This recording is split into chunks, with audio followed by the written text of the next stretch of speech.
नमस्कार, मैं रीमा प्रसाद। To the point समझेंगे नीतीश कुमार के पास गृह विभाग नहीं होने के मायने क्या है। बीते 20 सालों में दो बातें नहीं बदली। ना सीएम के तौर पर नीतीश कुमार का चेहरा बदला और ना ही कभी उन्होंने गृह विभाग की जिम्मेदारी छोड़ी। और सुशासन बाबू की छवि अगर बीते 20 सालों में उन्होंने अपनी गढ़ी, तो पहले कार्यकाल से जो तेवर उनका रहा, जिस तरीके से उन्होंने बिहार में लॉ एंड ऑर्डर को कंट्रोल किए रखा, उसको देखते हुए ही बिहार ही नहीं बल्कि बिहार के बाहर भी इस बात की चर्चा होने लगी कि वाकई बिहार में सुशासन की सरकार है। हालांकि बीते कुछ सालों में जिस तरीके से उनके फैसले सामने आए तो खूब सवाल भी उठे, लेकिन क्या अब सीएम के तौर पर नीतीश का चेहरा है और सुपर सीएम की जिम्मेदारी सम्राट चौधरी संभालेंगे? क्योंकि सम्राट चौधरी को ही गृह विभाग की जिम्मेदारी सौंपी गई है। वैसे बहुत पहले से संकेत मिलना शुरू हो गया था, यानी चुनाव के पहले से, जब गृह मंत्री से लेकर जेडीयू के की टॉप लीडरशिप ने भी इस बात को बहुत खुलकर स्वीकारने की कोशिश नहीं की कि नीतीश कुमार ही सीएम बनेंगे। लेकिन प्रचंड बहुमत के बाद बीजेपी के सामने एक प्रेशर आया, और प्रेशर ये आया कि नीतीश के चेहरे को बदलना नहीं चाहिए, क्योंकि जो मैंडेट है वो नीतीश को लेकर ही मिला है और ये भारी बहुमत नीतीश की ही देन है, और इसीलिए बहुत छेड़छाड़ की गुंजाइश नहीं रखी गई।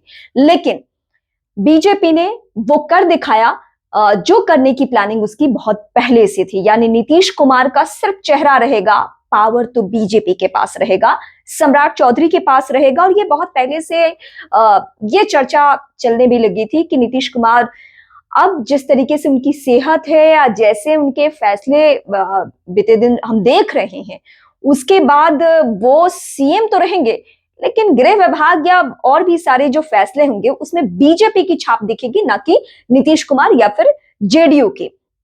और वो हो भी गया।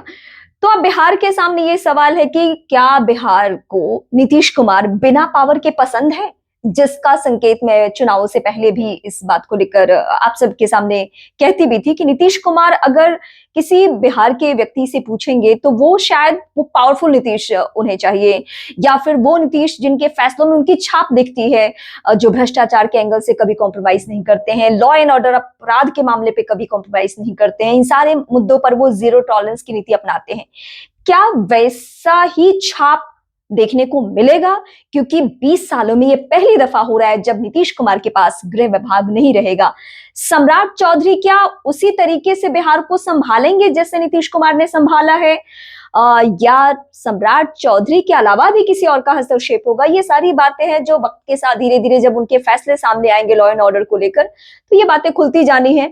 अभी तो फिलहाल की बड़ी बात यह है कि नीतीश कुमार के पास 20 सालों बाद ऐसा हुआ है कि गृह विभाग नहीं है।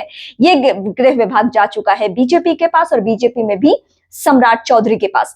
सम्राट चौधरी के पोर्टफोलियो में बहुत बदलाव नहीं होगा, ये बहुत पहले से अंदर खाने से ये खबरें आने लगी थी, क्योंकि सम्राट चौधरी नीतीश कुमार को हैंडल करना सीख चुके हैं, क्योंकि जिस तरीके से नीतीश कुमार की सेहत रही है उसको देखकर।